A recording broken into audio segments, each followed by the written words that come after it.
আয়োজিত আজকের এই সিরাত সেমিনারে উপস্থিত সকলকে মোবারকবাদ জানাচ্ছি এবং ইসলামী সম্ভাষণ আসসালামু আলাইকুম। আজকের আলোচনা মূলত মানবতার মুক্তির অগ্রদূত নবী মুহাম্মদ সাল্লাল্লাহু আলাইহি ওয়াসাল্লামের সিরাত। এই রবিউল আউয়াল মাসে আল্লাহ তাআলা তার প্রিয় নবী মুহাম্মদ সাল্লাল্লাহু আলাইহি ওয়াসাল্লামকে পৃথিবীতে প্রেরণ করেছিলেন, যিনি আমাদের মুক্তির অগ্রদূত। তার জীবন আদর্শ প্রত্যেকটা মুসলিমের জন্য অনুকরণীয়।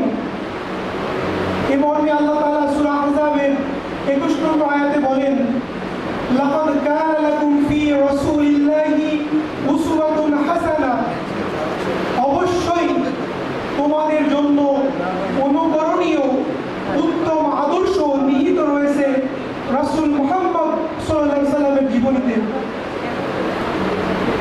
আল্লাহ তাআলা আরো বলেন, কুল ইন কুনতুম তুহিব্বুনাল্লাহ, হে নবী আপনি বলুন, ইন কুনতুম তুহিব্বুনাল্লাহ, যদি তোমরা আল্লাহকে ভালোবাসতে চাও, ফাত্তাবিউনি, তোমরা আমার নবীর অনুসরণ করো। যদি তোমরা আমার নবীর অনুসরণ করতে পারো, ইউহিব্বুকুমুল্লাহ, আল্লাহ তোমাদেরকে ভালোবাসবেন। ইয়াগফির লাকুম যুনুবাকুম, এবং তোমাদের গুনাহসমূহকে তিনি ক্ষমা করবেন।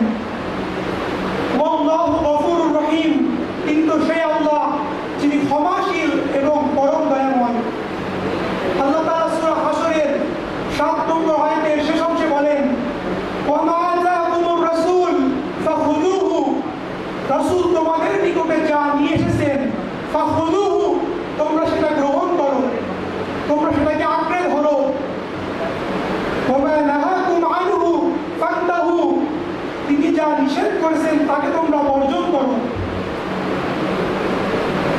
আবু হুরায়রা রাদিয়াল্লাহু তাআলা তিনি বলেন, রাসূল সাল্লাল্লাহু আলাইহি ওয়াসাল্লাম বলেছেন, কুল্লু উম্মতি ইয়াদখুলুনাল জান্নাহ, আমার উম্মতের প্রত্যেকেই জান্নাতে প্রবেশ করবে, ইল্লা মান আবা, তবে আবা যারা, অস্বীকারী যারা, তারা ব্যতীত।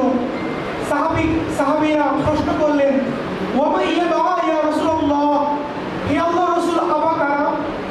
আপনাকে অস্বীকার করে তারা আবার কারা? তিনি বললেন, মান আতাআনি দাখালাল জান্নাহ, যে ব্যক্তি আমার আনুগত্য করে সে জান্নাতে প্রবেশ করবে। ওয়া মান আসানি ফাকাদ আবা, যে ব্যক্তি আমার নাফরমান, আমার বিধানকে বর্জন করে, আমার প্রতি অকৃতজ্ঞ, সে মূলত আবা। আর আবা যারা, জান্নাতে প্রবেশ করবে না তারা। তাহলে আমরা পত্র আয়াতগুলো এবং এই হাদিসের আলোকে বুঝতে পারলাম আল্লাহ রাসূল সাল্লাল্লাহু আলাইহি ওয়াসাল্লামের জীবনী আমাদের জন্য অপরিহার্য অনুকরণীয় বিষয়। আল্লাহ তাআলা আমাদের সকলকে আল্লাহ রাসূলের জীবনী, তার সুন্নাহকে বাস্তব জীবনে পুঙ্খানুপুঙ্খভাবে, পরিপূর্ণভাবে আঁকড়ে ধরা তৌফিক দান করুন। আল্লাহুম্মা আমিন।